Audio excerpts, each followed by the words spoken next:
Guild Wars 2's Power Soul Beast, an absolute god tier DPS class and one of my favorites of all time. I've been playing this build since I made my Soul Beast and absolutely love it. A unique style of DPS with unique mechanics, a really enjoyable class all around, and an absolute god tier. Let's have a look at why it's just so damn good. Before we get into it, let's have a look at some of the positives. Currently being benched at 4th highest of all the power DPSs by Snowcrows, it's just got so much DPS. Second of all, it's a brilliant DPS spiking class, so amazing for fractals. Pulsing just under 80k on its burst, it has got incredibly high DPS on short burst phases as well as amazing DPS on a long-term fight. More positives, it's got so many weapon situational uses and also pet situational uses. These give you so much utility for different fights, allowing you to choose your unique playstyle and to counter different bosses or different mechanics.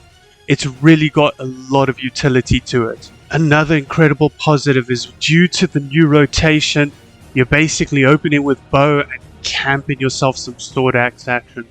So it's incredibly simple, obviously with a little bit of uniqueness and things you need to watch at the higher level, but for new players, it's going to be such a good class to get some really good bench out of. Power Soul Beast is also considered meta for a lot of raids, fractals, and also strike missions. Let's not be kidding, pretty much any fight in fractals is mostly power dominated, and the Power Soul Beast can burst so high you'll be phasing bosses before you even see mechanics.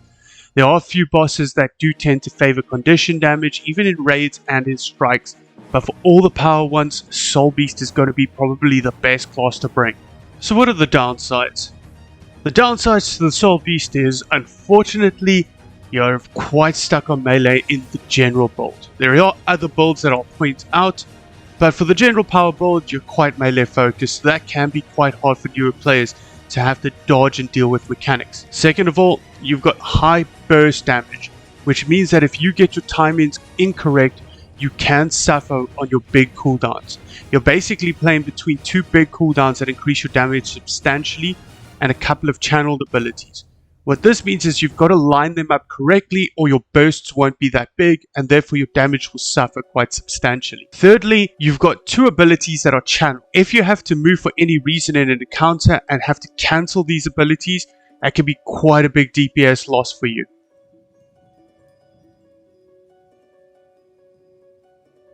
First of all, let's look at our stats. For the gear, it's very simple. Everything is Berserkers, which makes it quite easy to aim towards. For our rune, we want Rune of the Scholar because we want the power and the ferocity. We want that crit magnitude so we hit it as hard as possible. Make sure that obviously you're above 90% health to try to get the most out of this. For our weapons, our main set that we want for this specific build is sword on the main hand and axe on your offhand. For the sigils, we want to aim for force and impact. Generally, impact is better for fractals, but in this case, even for raiding, we want to aim for force and impact. The reason also why is generally we are doing slight CCs with our twice as vicious maintenance, so the set usually ends up being better. For your opener, you're going to use your longbow. So in your offhand, you'll use a longbow with force and air. If you want to make one set for fractals and for raiding and strikes, you can always go force and impact as well on your longbow. But generally, because we're only using this for openers or for the end of burst phases, we're going to use air because it's going to help us with just a little bit of extra DPS. For your infusions, obviously, you can just go for anything with power. Now I want to preference this section by saying this is not exactly for this build, but there are builds that do play like this. You can obviously use Axe, which is quite a decent build. Axe Longbow's also got quite a lot of burst and is also fairly good. But due to the buff that they've done to sword in the June patch, we are going to use sword. Generally, dagger on your main hand isn't used as much anymore, but you could look at your older builds of your dagger axe, but I don't recommend that. If you are going to go for something in the main hand, other than for axe, I would use sword. You can also use greatsword longbow, or even sword, axe, and greatsword. The greatsword gives you good utility because it has a channeled block as well as a few other closing the gap moves that are also fairly decent to use, especially for landscape when you want something that's got a bit more mobility and also a block. Another build that you can use, although it's more range friendly, is Axe and in your offhand, a Warhorn. The Warhorn is also very good because it's got skill 4 with quite a lot of hits in the way. Generally, this was an older build, but it's still fairly decent. It's more of a ranged build because you're aiming at 600 range to 900 range most of the time. It's also got fairly decent CC. Also for fractals, you can use the Warhorn for a bit of pre-stacking. If you want a bit of might, fury, and swiftness before a fight, blasting a Warhorn is also fairly good. So on landscape, you can kind of decide how you want to play. This build that I'm going to show you is more geared towards higher tier content, so raids, fractals, strikes, the like. But for landscape, have a look at a few of these options and combinations and decide what you like. Maybe you prefer using the longbow and greatsword. Now another preference that I want to say is the build that I have at the moment takes me up to about a crit 57.9. Fury will give us 40%, which means I'll be sat just under 100%, about 2.1% underneath. With this skill over here, Hunter's Tactics, we get increased crit chance when we hit from the sides or the back. This does mean that we'll be overcapped. That's why this build does tend to go for power and ferocity as their main stats. However, in fights where you cannot get flanking or hit from behind, you might want to maybe switch out 1 or 2 pieces to buff this up to 60%. That way, with the 40% crit chance from Fury, you will be capped. Although I do think that you don't actually require that 2.1%, and I don't think it's going to make that much difference. Also do note that when Soul Beasts do absorb their pet, they generally gain toughness. You'll always be sat at about 1150, even with no toughness slotted in any regard. Just make sure you communicate this to your raid group if they are inexperienced. Any experienced raider will know that a Soul Beast is at 1150 generally, but sometimes the tanks might need to take extra toughness to make sure that they're pulling aggro in case of fights where toughness is the tank. For food and utilities, it's quite simple. You want power and ferocity as your main stats.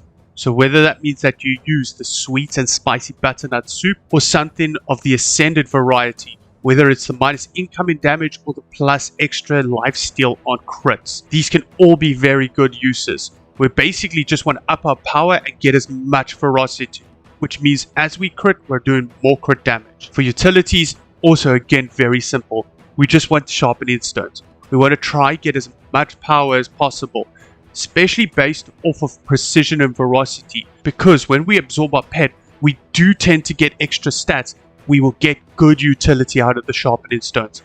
Take a note of that as well. When you do separate from your pet, how it affects your stats.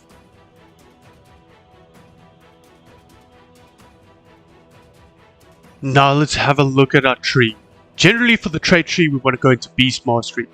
Beast Mastery is going to give us a few decent abilities. First of all, Resounding Timber. When using a command skill, you get in regen and swiftness. This isn't a very great skill to have, and the only command skill we will be using generally is Sikkim. You can switch this out for Potent Ally, which will help a bit with might stacking, but I'm not entirely sure how this affects you because your pet and you are merged. But I know that for fractals, sometimes this is taken. For column 2, Natural Healing.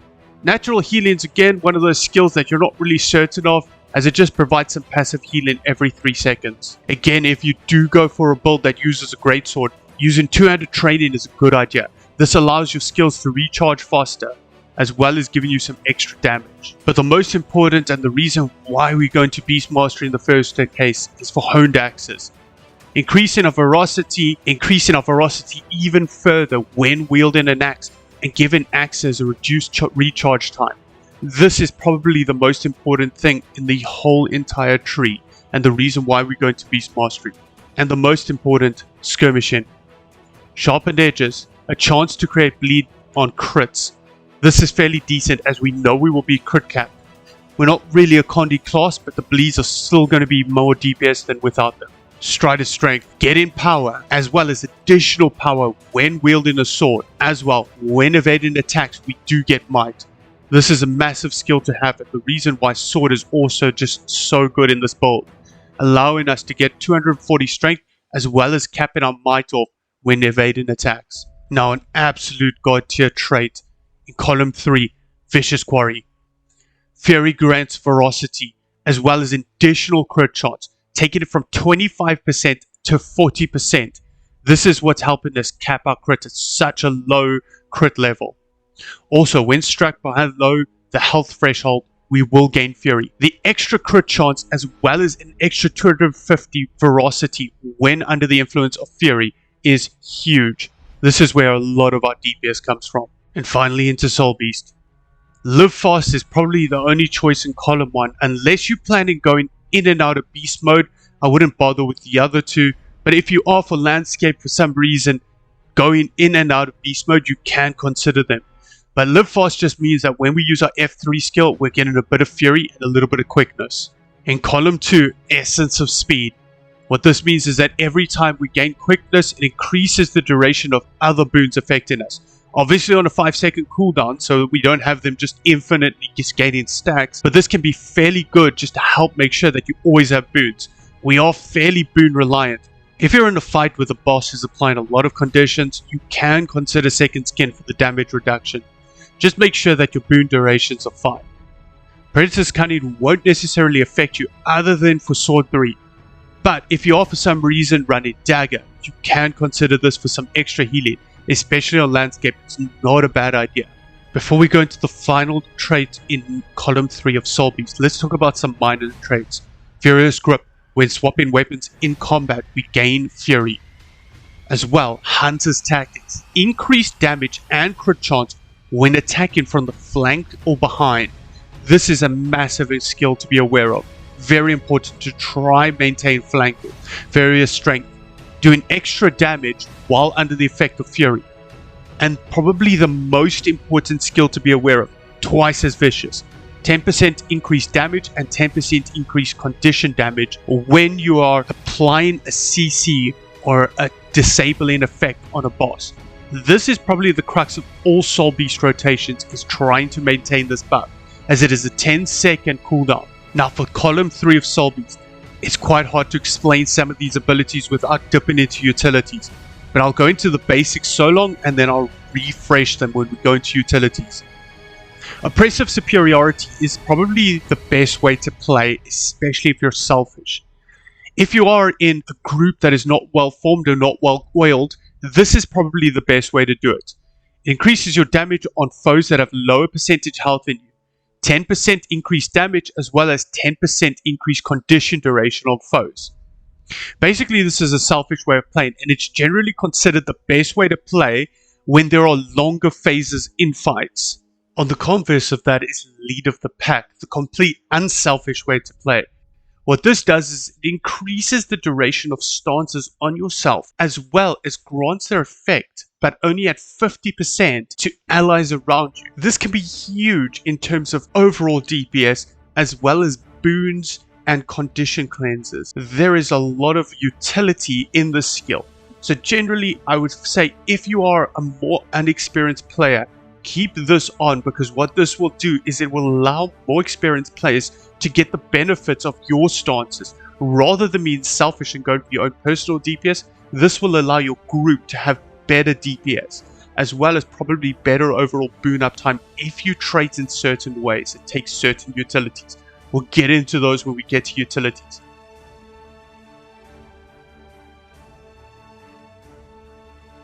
Now let's have a look at some of the pets you might want to look at.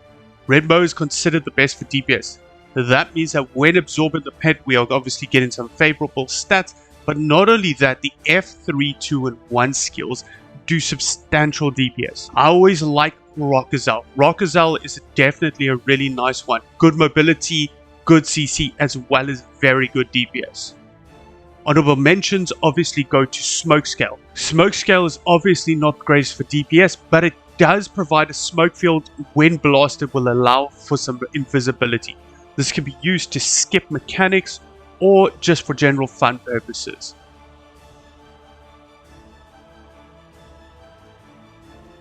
Now let's have a look at the utilities.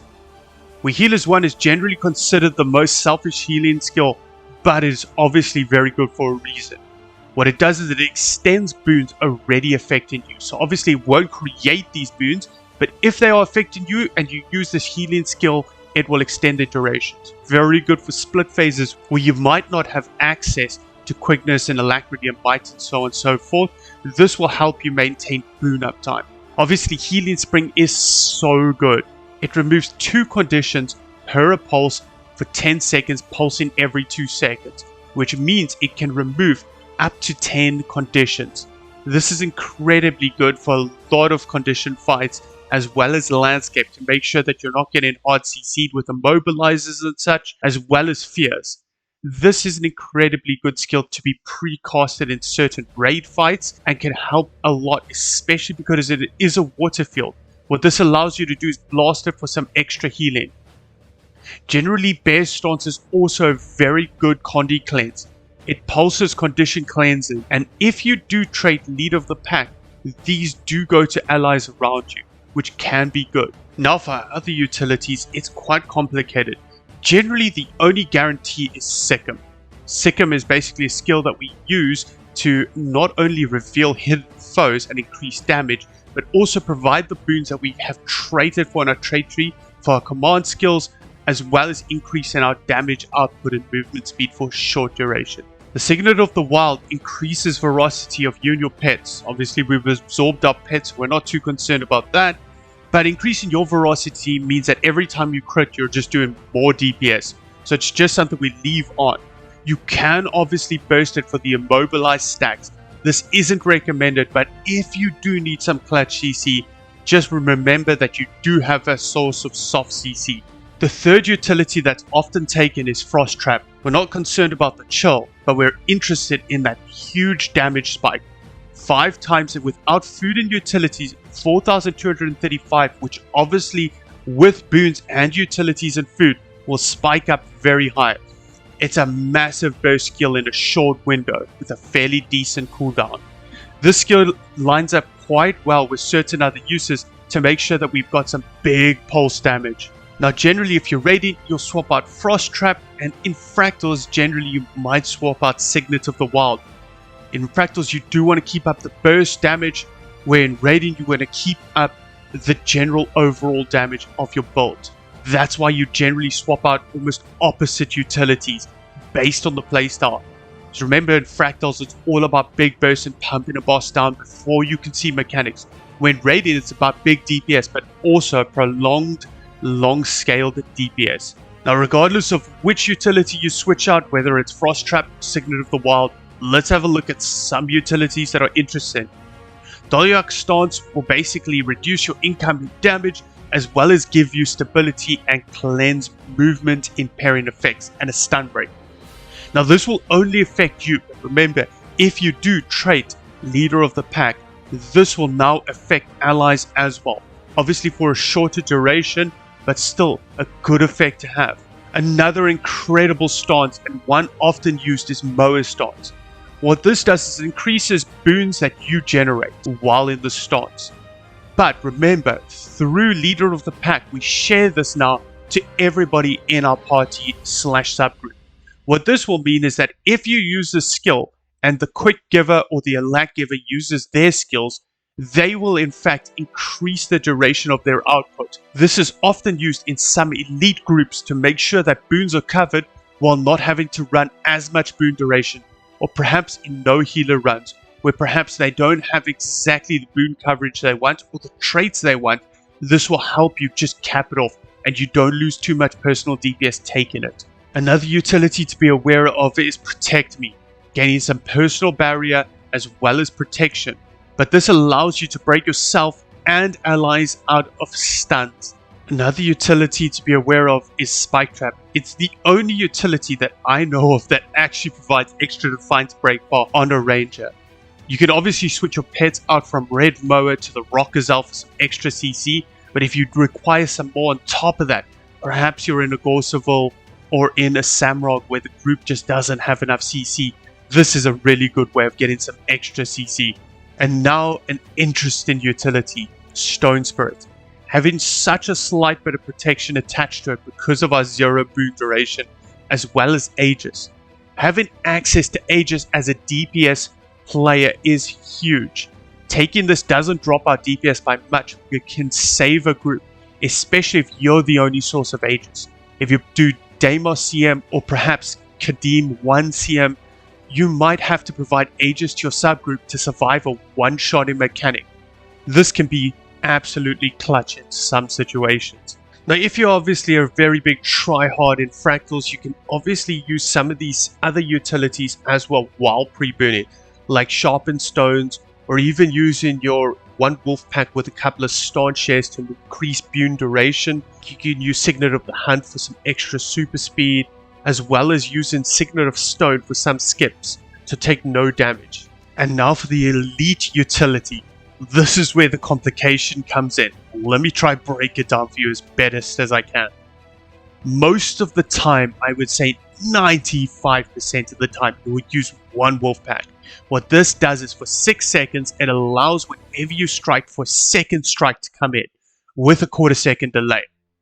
But what this means is that you're getting the most utility out of damaging skills to absolutely spike your DPS. One wolf pack lined up with Sikkim can spike your DPS incredibly high, and that's where the 80k spikes do come in. This can, however, be extended if you do take a leader of the pack. Remember, it extends our boon duration, and then we'll actually share the skill with our allies. They'll have 3 seconds where we'll have 7.25 seconds. This can be fairly big for group-wide DPS. That's why for short burst phase windows, this is considered meta. Leader of the pack with our one wolf pack, because this will help us burst down if the burst window is short enough, i.e. 7 to 10 seconds. But for longer burst windows or fights where you don't necessarily get the utility, you do stick with oppressive superiority. But remember, if you are a new player, leave it on leader of the pack, because you yourself won't make the most utility out of one wolf pack. But sharing the extra 3 seconds with some other players might help your overall group DPS. Now let's have a look at some situational uses. Strength of the pack is fairly decent if you need some extra stability sources. Generally, if you're doing things like jumping puzzles and such and you want a bit of extra stab, it's not that bad. Entangle, fairly good for the extra mobilize. This can be your responsibility in certain fights, especially with low experience groups that might require entangle, i.e. the immobilize, to deal with certain mechanics rather than bursting down ads. Nature's Spirit can come in clutch. This is something I might use if I'm hand-kiting on Deimos and I don't trust the group's utility. What I might do is if I see people go downstate, I'll pre-cast it and then cast it on top of them. Or if you're in something like the Conjure Amalgamate, you might want to try use the skill if you know you don't have enough shields to survive the one phase.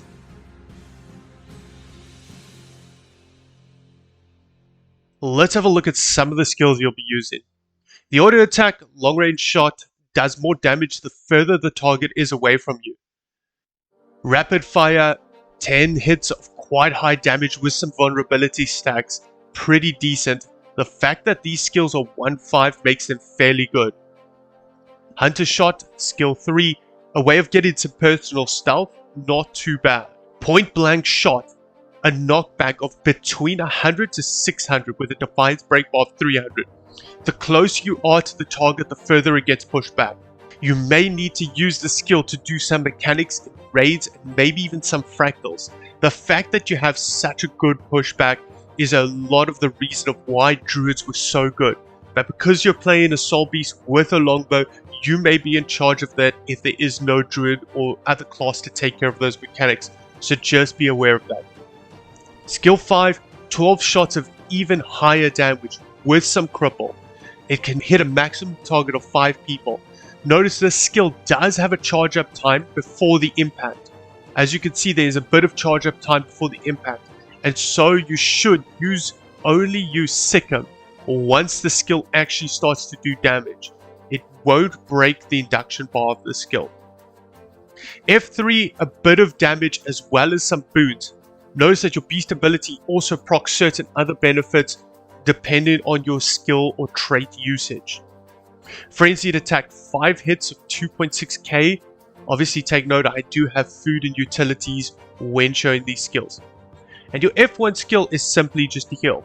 You can use this skill where there's no DPS to be done, maybe in some split phases, or while you're doing certain things where you don't have to be DPS. And it's always nice to have something like this. Into your sword axe. Your sword auto attack has the same damage for the first 2 hits, although the second hit does apply cripple. The third hit is a lot larger, but notice that the might is for your pet. Skill 2 of your sword, Pounce, leaping forward to do some damage. Although if the target is disabled or defined or movement impaired in any way, you deal 20% increased damage, as well as providing you some vigor. This is also a combo leap finisher, so take notice this skill can be quite big. Skill 3, also leap forward to the target and cripple them. If they are disabled, defined, or movement impaired, instead of a cripple, it is instead an bow. It also applies some poison, and this is an evade frame, as well as a combo leap finisher. It's a pretty big skill. Skill 4, Path of Scars. Throw in the axe and return in as a pull. The skill is fairly decent hitting, but the most important is the pull. Not necessarily for the Defiance break bar or the projectile finisher, but because we do need it to proc twice as vicious. This is our only way to proc twice as vicious if we don't switch to the longbow, and making the skill quite an important skill to use. Skill 5, Whirling Defense. Probably the biggest skill you have in your arsenal. 12 massive hits, as well as gaining resolution, vulnerability stacks, being able to hit 5 targets, and a 5-second channel duration. This skill absolutely slogs, and you should only use it when you know you are not moving for the next 5 seconds. It's very easy to cancel, so do not use this skill or automatically unintentionally cancel it. Notice that this skill is also a missile/projectile reflect, so do not use this skill in certain fights where you do not want to reflect projectiles, especially enemy ones. Like in fights like Karen, reflecting projectiles could instantly kill your own team, especially while using this ability.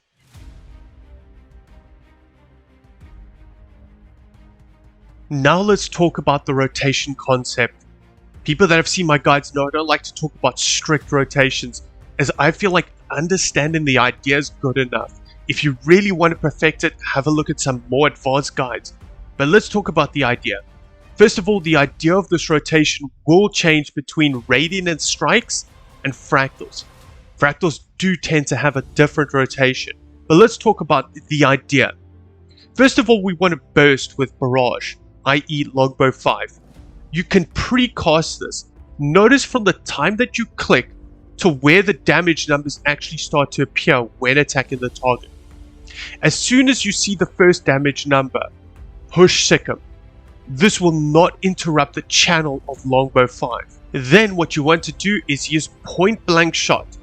Generally you're hoping that the target won't be knocked back, but obviously some without Defiance will be knocked back. You want to use this skill to proc your twice as vicious. Once that skill has gone off, you're going to switch into your sword axe, and generally that's where you'll camp.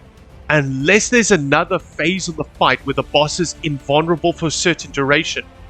If there is the case like this, where the boss has phases and you're going to get ready for another burst phase, switch back to longbow and wait so that your 10-second weapon swap is off cooldown. So again, you can burst with longbow 5, Sikkim 4, and weapon switch back into sword axe.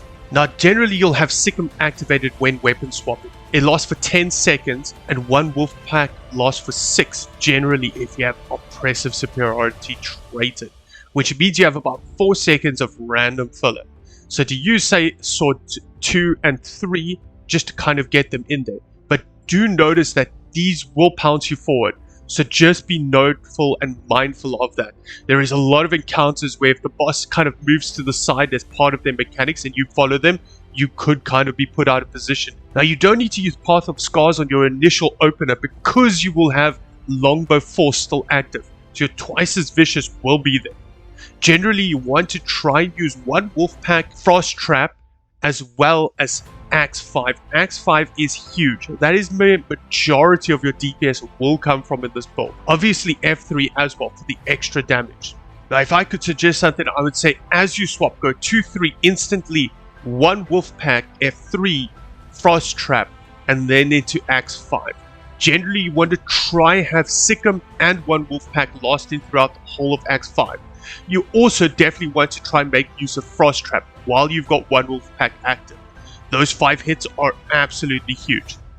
Then once you've got out of that, you can have a look at F2. Once you've gone through that rotation, you kind of can use most skills, not necessarily off cooldown, but try and line them up.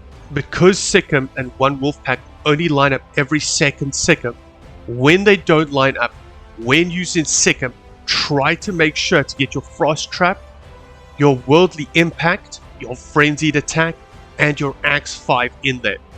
Obviously, if that means using Path of Scar to keep up your twice as vicious, you have to do it. You can then obviously use Sword 2 and 3, and to try to make sure that even then to fill up with auto attacks if all these skills are on cooldown. Sometimes delaying a skill by 1 or 2 seconds to try and make sure it syncs up with Sikkim will generate more DPS in the long run. Then obviously when one Wolfpack is ready, make sure to use all these skills. Remember, you can use Sikkim a little bit before one Wolfpack, as they're only having 6 seconds of overlap, to make sure that you use Path of Scars before then, so that you don't have to use it in the duration of one Wolfpack. For more on this build and others just like it, catch me streaming on Twitch. Stop by anytime and hang out. If you found this helpful, please subscribe and share with some friends. It will really help grow the channel.